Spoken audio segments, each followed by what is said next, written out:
has to do with the use of the chat room. That and no insults, and then anyone using the chat room abusively will be kicked out.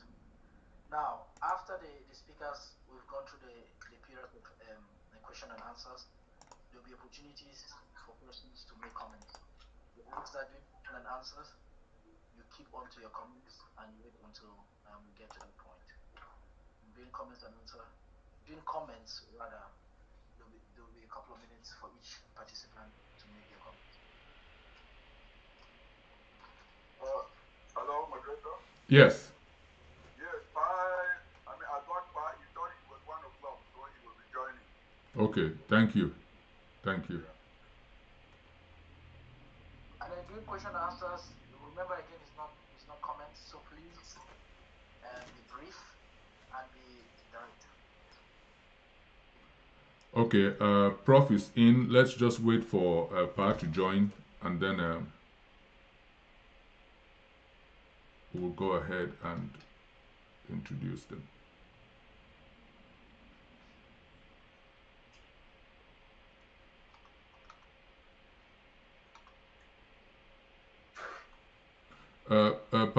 Secretariat or Pafru, if you notice when Pa joins us, just let us know.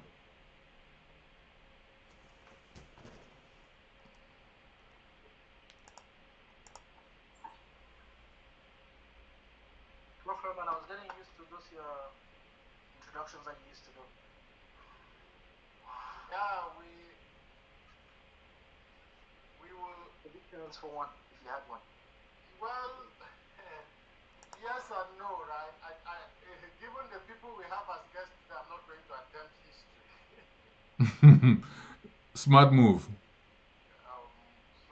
But yes, there are some interesting ones. I think we've just gotten so caught up with the daily affairs that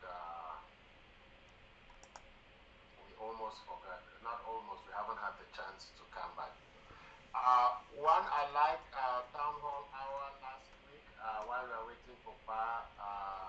I really like the discussion point, and I think it's a theme we should continue. Man as Star actually did a good 2-3 minute video on it that I think it's on our Facebook page.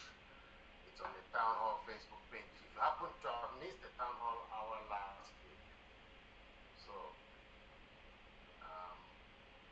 maybe it's a good opportunity to plug it. What is the time? And for some people might be hearing about it for the first time. Yeah, so we come live both on Facebook and on SCBC 8 p.m. Amber time every Sunday. That is 3 p.m. East Coast time, US 8 p.m. Amber time. I think it's an hour, the town hall hour, and we simply discuss what I call contemporaneous issues, right? And it usually would circulate around the news of the week. Prof. Eman, I think beginning tomorrow, it will be 2 p.m. East Coast time. We fall back tonight. Oh, the fallback is tonight? Yeah. How come nobody told me? Everybody knows. Well, we're telling you now. Are you not living in America? So next week, town hall will start at 10 o'clock. I don't know how many people will wake up. Rob, I know you don't want the winter to come, but it's inevitable. I know. I'm the only person who lives Today I was trying to log in at 10 o'clock, believing that it had already started. So it is when I feel then I realized that it will be tomorrow. Actually, I wasn't even following. So unlike history, you're too early to do it. Pafru, could you see if Pandangam is having problems connecting? Dr. Edmond asked me to send the link again to him, so I just sent the link. I'm trying to follow up with a call now. Okay, all right. So if not, we'll just go ahead so that we don't keep Prof waiting. I think if Dr. Edmond is also listening, please double check on our friends. they are not yet on also. I sent them a text. I don't know what's going on.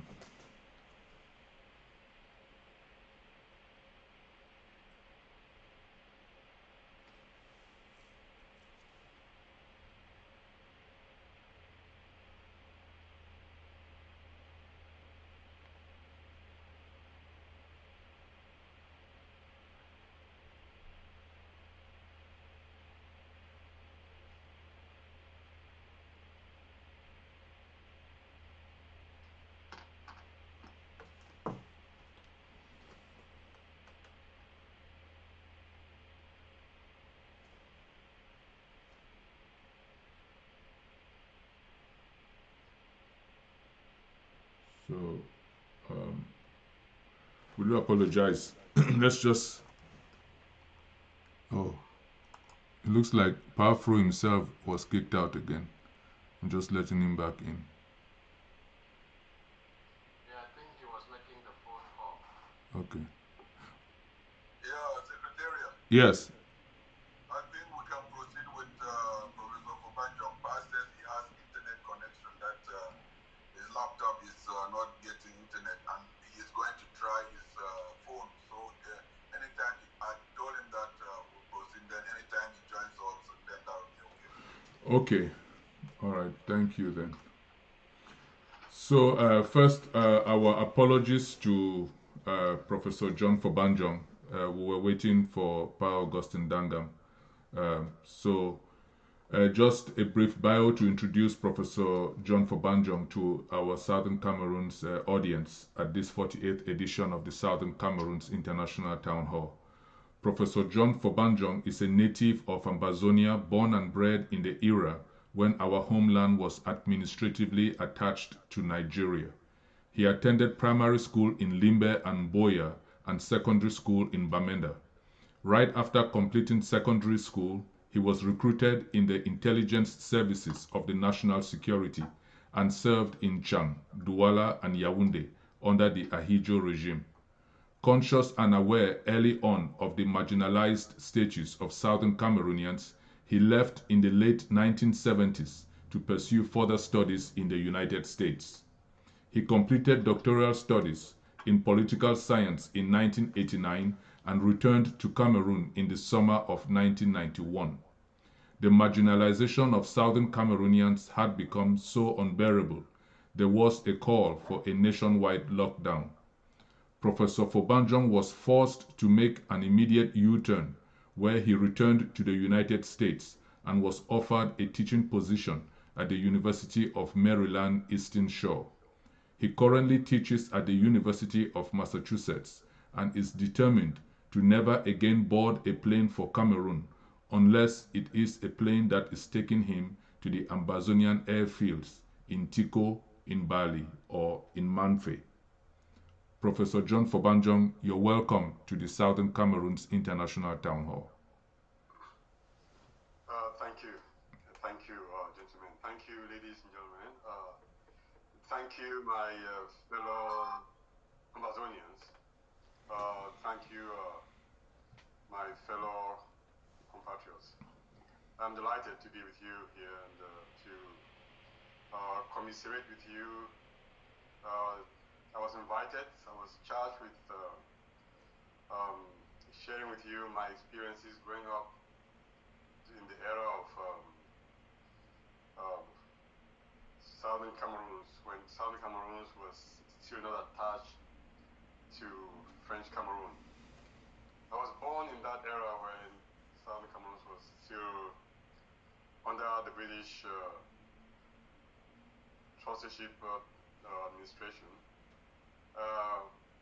It was administered indirectly through Nigeria, and I've had the experience of living under Southern Cameroons as an annex to Nigeria, under Southern Cameroons as a self-determined, self-governed state, and in Southern Cameroons as part of this current regime. So I've had experiences that go through era with Nigeria, the era when we were not attached to either of the two parties, and then the era when we were attached to French Cameroon. Every country in the world has an era that they can point to and refer to as the golden era. Whether it's Greece, Egypt, Persia,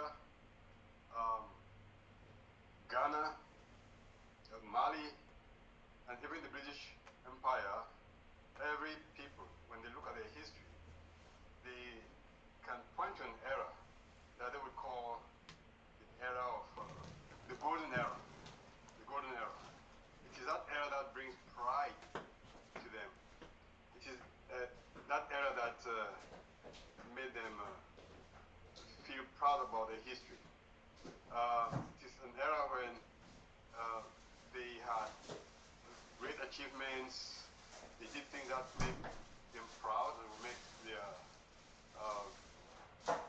future generations proud. So the era between 1954 and 1972 for Southern Cameroons, for Ambazonia, is that era that I would like to refer to as the golden era.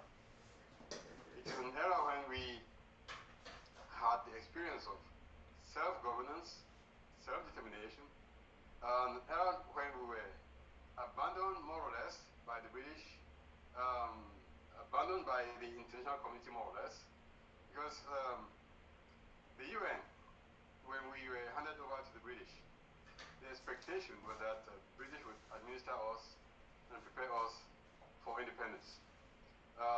The British failed to do that. The British, out of, I would say, greed, out of, apparently they had a bigger catch next door to us. They had big Nigeria, so they didn't care about us. So they felt that it would just be easy to attach us to Nigeria and forget, for them, they felt that we didn't quite have much to offer. Small territory with, for them at the time, no natural resources, not realizing that they were actually making a big mistake. So they abandoned us and tried to get us administered through Eastern Nigeria. We were with Eastern Nigeria and we realized that we would not maximize, we would not achieve our political aspirations. So we pulled out. Our leaders decided to organize and walk out of the Eastern Nigerian House of Assembly. Came back and formed a government composed of indigenous rulers, Ndeli, then later Foncha, then later on Joa, without the help of the international community. And so between 1954 and 1961, we actually had experience in democratic self-governance without the help of the UN, without the help of any major Western nation. So we're democratic, a democratic system that was developed and modeled after the British Westminster system. And it went well. Two chambers, the House of Chiefs and the House of Parliament. And they went well. There was stability, there was economic growth, prosperity. And we, for a time, were an envy of other countries in the region. African history makes us believe that the first country in Africa that became independent and exercised self-governance was Ghana. But in reality, if you look at it closely, we actually became independent, or rather, we were the first country in the region to have self-experience in self-governance, to have experienced self-governance, democratic self-governance, because ours began in 1954. Ghana did not become independent until 1957. So we had more experience in self-governance, earlier experience in self-governance than Ghana. Now, fast forward to 1961. There is also the myth that French Cameroon became independent before Southern Cameroons. Why? Because the dates, it is reported that French Cameroon became independent on January 1st, 1960. And we purportedly became independent October 1st, 1961. But in reality, if you look at, if independence means taking the affairs of your state into your hands, and electing your own government, getting administered, governed by your own people, by your own indigenous citizens, I would say that Southern Cameroons was actually more experienced and became independent before French Cameroon, because in 1961 and even up until the early 70s,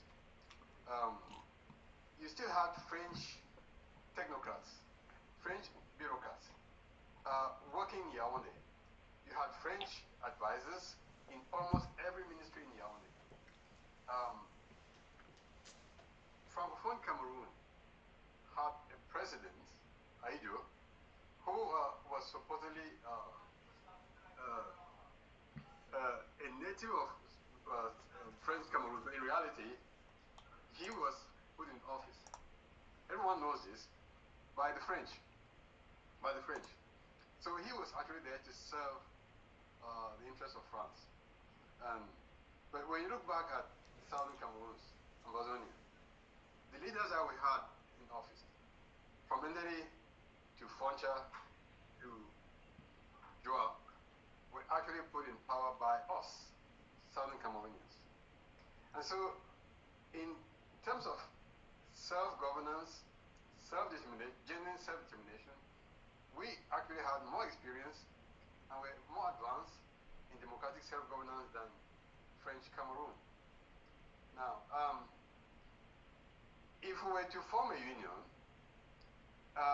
if that union, the so-called union that the UN and the British tried to force us into, if it were going to be a union that would be based on democratic experience, democratic self-governance, the senior partner in that federation should have been us, which is Southern Cameroons. The senior partner, the president of the federation should have come from Southern Cameroons. Why? Because we had more experience in democratic self-governance than French Cameroon. Every French Cameroonian who is educated and who understands politics would tell you that Aido was never elected by the people of French Cameroon. Before Aido, there was Albert Mbida, who was prime minister from I think from southeastern part of French Cameroon. But because he was apparently a lot more emancipated and campaigned for genuine independence for French Cameroon, he was pushed aside.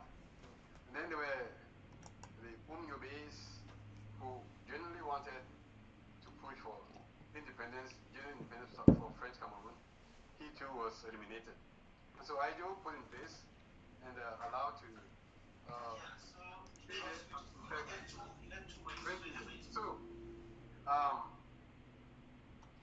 we would have been the senior partners in that union, and it is us who truly should have led that federation and brought it to true democracy.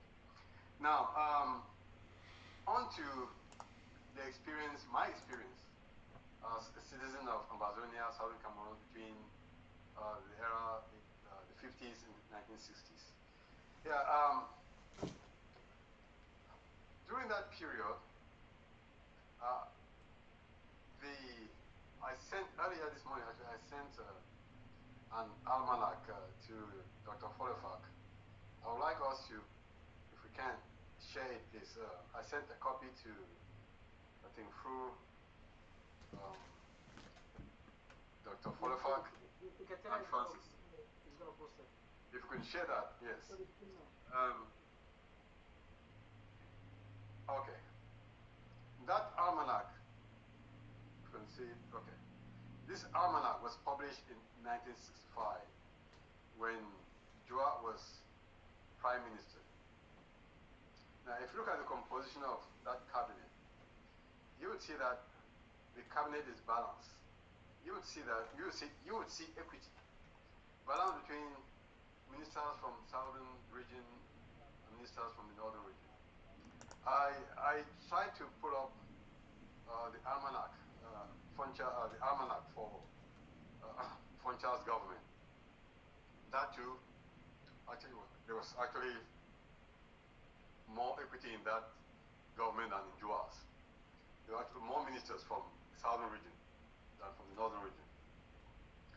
Particularly the Minister of Education in the early 60s, a gentleman was called Mengot. I think it's A.D. Mengot. He was from Mamfe, and he was always on the radio, making announcements and announcing names of scholarship winners for Europe, for Britain, and at the time, the early years in the 1960s, the British were giving Southern Cameroons a lot of scholarships to study in Europe. And this minister worked very hard to get a lot of Southern Cameroonians award scholarships to a lot of Southern Cameroonians. And there was balance, there was equity, fairness.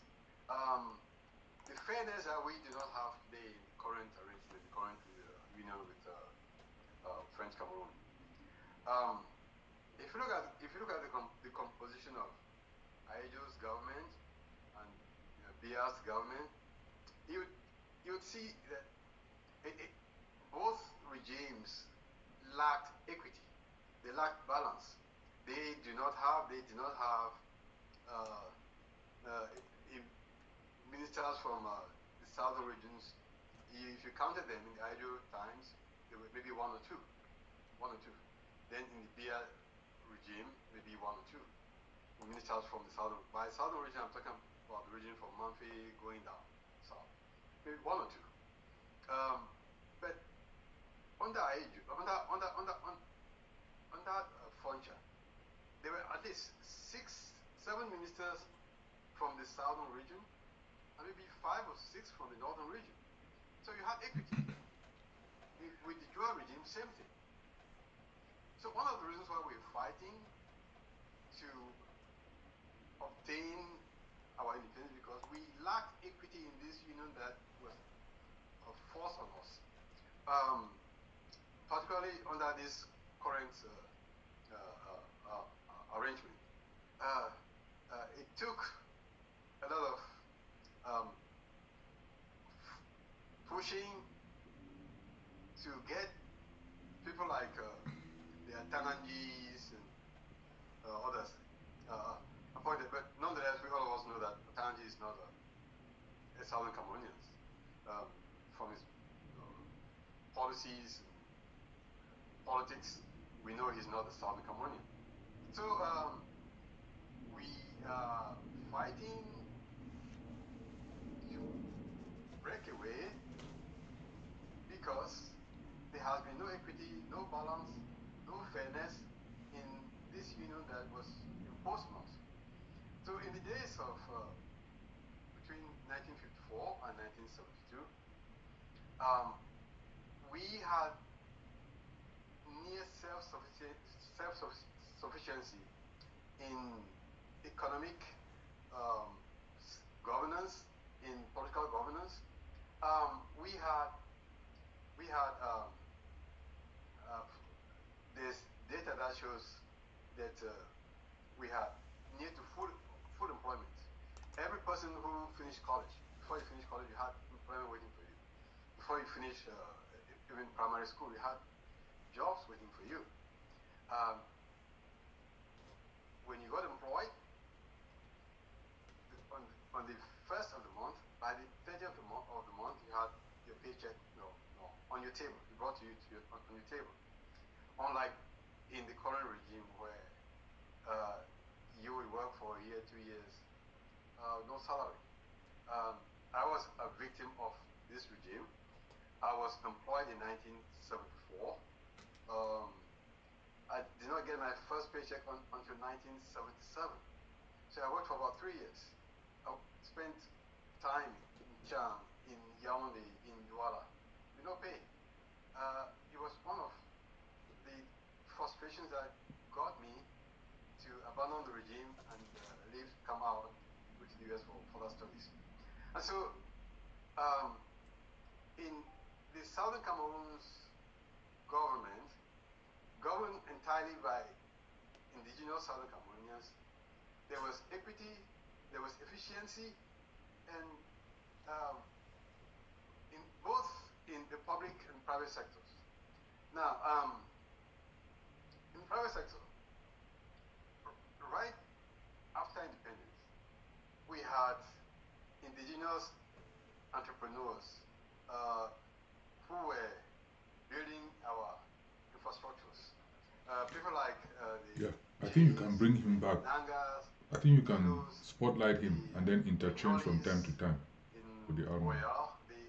The Atabong enterprises, all native Southern Cameroonians, building roads, building highways, doing import-export, and providing, creating jobs. All of us have heard and read about Cameroon Bank, which was one of the well-funded banks, not just in Southern Cameroon, but in the whole region, that provided capital to entrepreneurs. But fast forward to today, you see, 60 years after independence, we still depend and rely on foreigners to come build our roads. We have, for anybody who was in Cameroon in the past 5 to 7 years, there's a bridge between Douala town and Bonaberi. That bridge took about 7 years to build. Built by who? By the French and the Chinese. Almost every road in Cameroon today, the builders, the contractors are foreigners. This is a country that has been independent more than 60 years ago. They are unable to develop a pool of indigenous entrepreneurs, a pool of engineers who could build roads and bridges. Meanwhile, in 1960, 61, we already had native-born entrepreneurs, native-born engineers who were building highways, roads, bridges. And had we not been brought into this unfortunate union, I assure you, that by today, almost every road in Southern Cameroon would be tarred. Almost every highway in Southern Cameroon would be tarred. Building roads into villages, into remote areas, and farm to market. Why? Because we had what you call balanced development. We're developing on all fronts: in transportation, agriculture, energy, power, you name it. We had this farming, industrial farming investments in places like Wada, Santa Coffee Estate, Manfe, Boya, and Ekona, research on all fronts. So we had an economy that was growing in all its sectors. Transportation. In the 60s, up until the late 60s, you could go to Nigeria by boat from Manfe, and goods were transshipped from Nigeria to Manfe, and Manfe to the rest of the country. And in the early 1960s, Manfe was more or less the commodities capital of Southern Cameroon. Manfe was the center of trade for Southern Cameroons. Why? Because it was located at the border between Nigeria and Cameroon. So most goods that were imported from Nigeria were transshipped through Manfi. There were warehouses in Manfi, goods got there, some were transshipped to Kumba, and then on to Tiko and Limbe. Others were shipped to Bamenda, on to Kambe. And people used to come in from Bafsam to buy goods in Bamenda. Some would continue on to Manfi, buy goods in Manfi. So had we not been brought to become part of this unfortunate union, Manfi would today be, I would say, the Chicago of West Africa.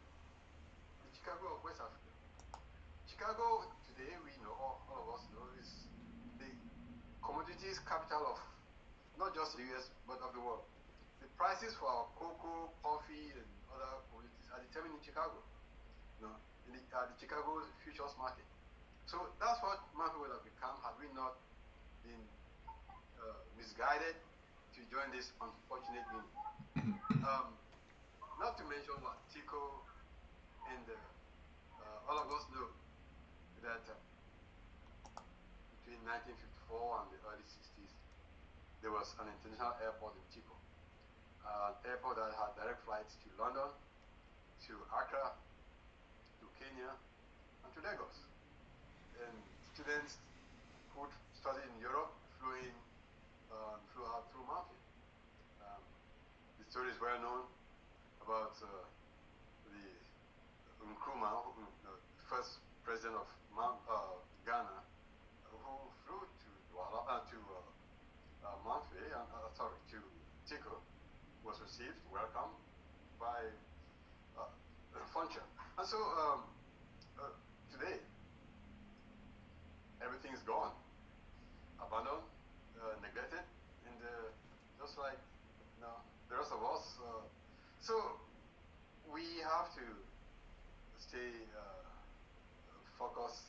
We have to remain steadfast. If we don't fight to achieve our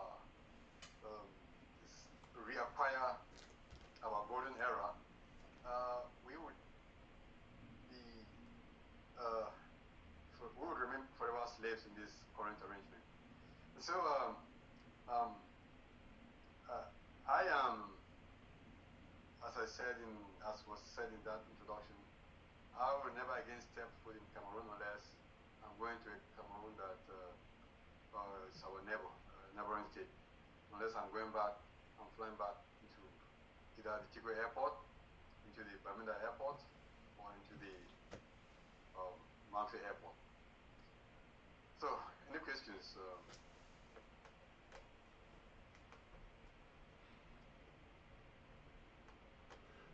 Thank you, Prof, for that lesson on Southern Cameroons between 1954 and where we are today. It's a very important background which we of a generation that didn't exist then and are yet fighting for liberation need to know. Like they always say, we can't know where we are going if we don't know where we are coming from. It's one of the most important lessons we've had at this town hall, 48 editions in.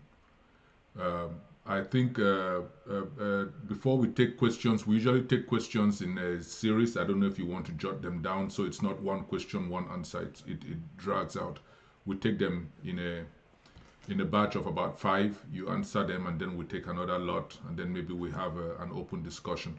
Dr. Edmond, if you just want to, before we start taking questions, throw in a word because some of us were waiting for Pa Ndangam. If you want to update a little bit. Yes, just want to update us about the past situation. I mean, we know there was a big storm yesterday on Eastern Coast, and that actually apparently knocked out the power supply. So I've been on the phone with Pa, actually trying to see if he's waiting to see if power can return. But I actually want to call him he can say it himself through the phone and just just put him on the speakerphone. He wants to say hi. Just say an apology, and just extend his apologies for what has happened, and promise to join us at another town hall. Do you want to do that before we take questions, or do you want us to go ahead? Probably I'll do that before they take questions, because I think that might be. Yeah, I have power on the phone. I have you on the phone to the town hall, so just to explaining what had happened with power, and so you could just say a few words, and to the Southern Cameroonian audience that was anxiously waiting for you. If you speak by phone, they would hear you, and we can then find an appropriate way to reschedule. So you're on. Yeah, thank you. Thank you very much for giving me this opportunity to talk directly to your audience. Yes, I'm prepared. I was waiting for this meeting today. I was going to answer or say some things. I'm prepared. I've been stopping for the last 1 hour to join, but we have no internet where I am. I don't know how that has happened. I'm not in control.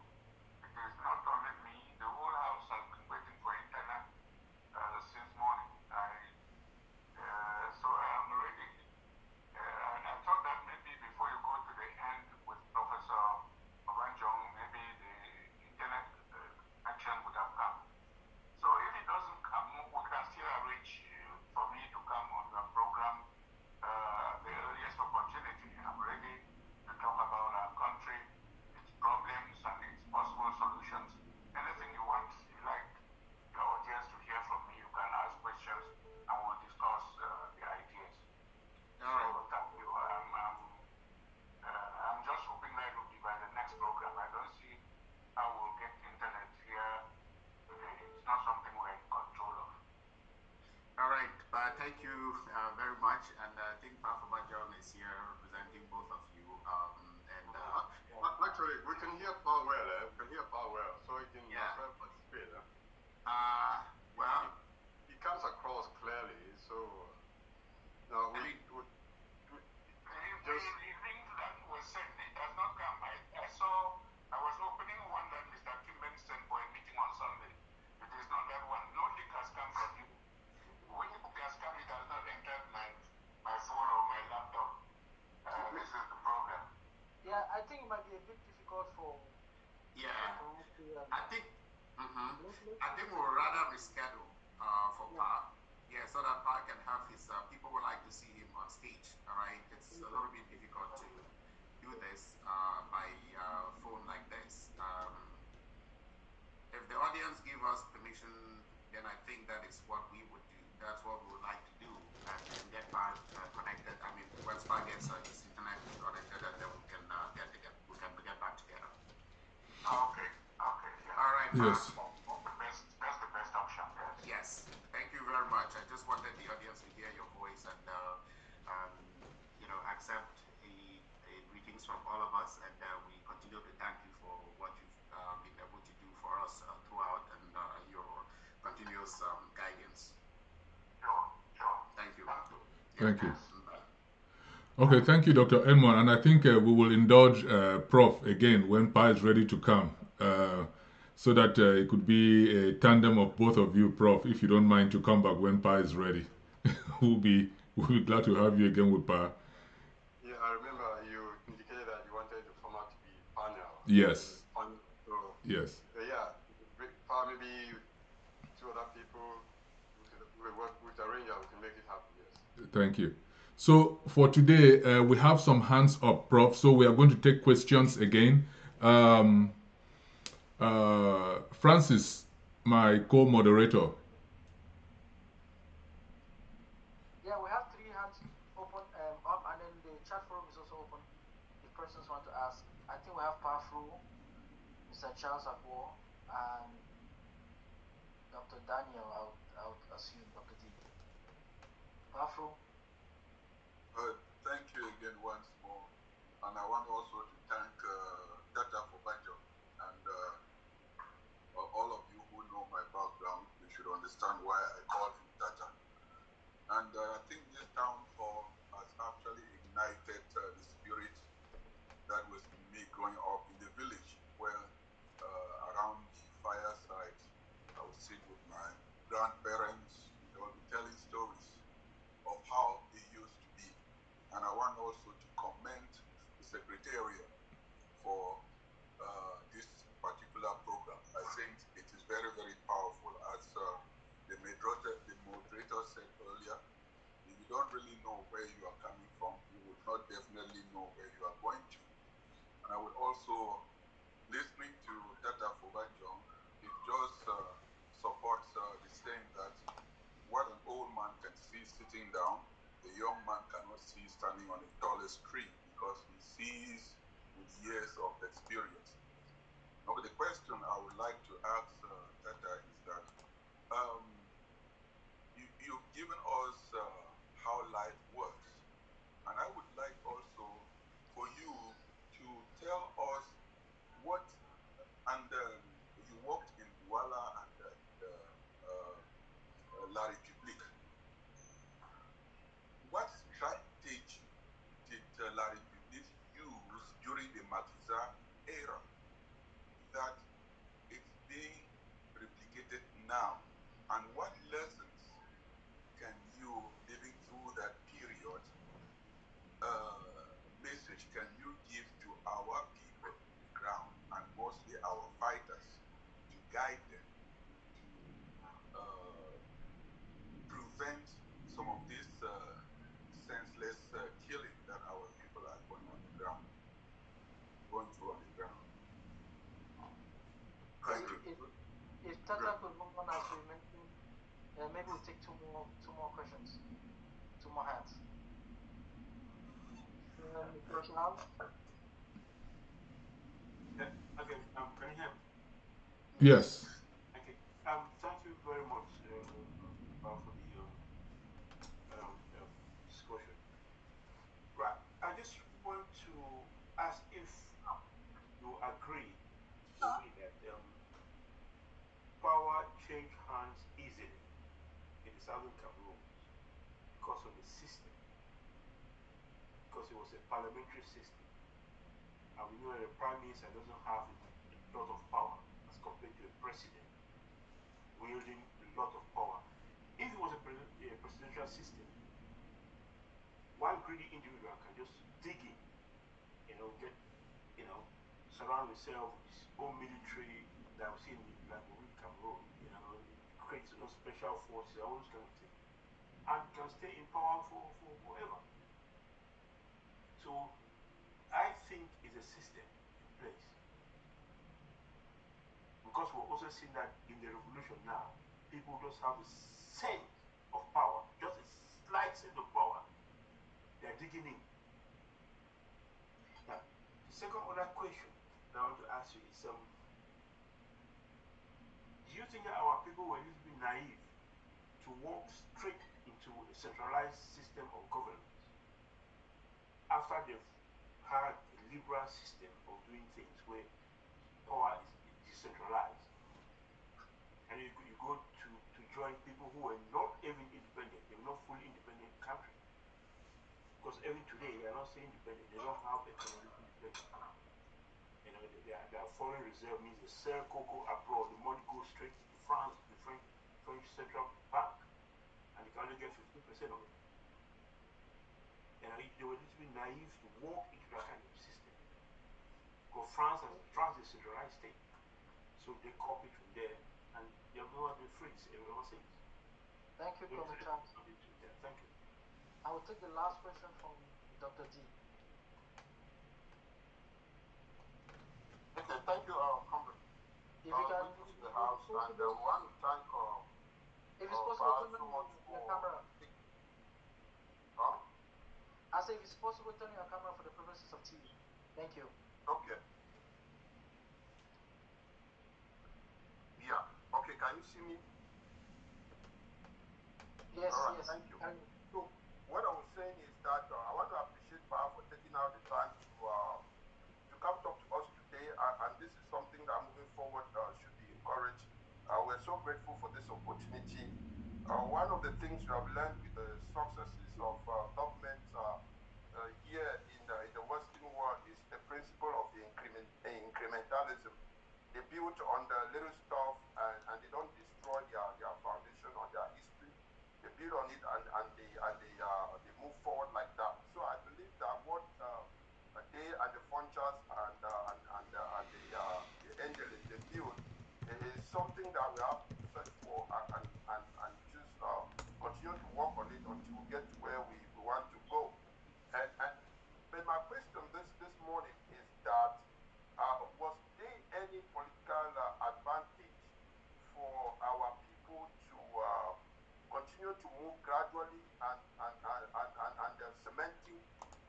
relationship with La République du Cameroon, given that they saw what was happening in Nigeria and they had the audacity to walk out? Were they not also able to stop at a particular level to continue to sink into the arrangement they had with La République, given that they were already seeing some of these things that were disappearing in their very own before their very own eyes? Could they not have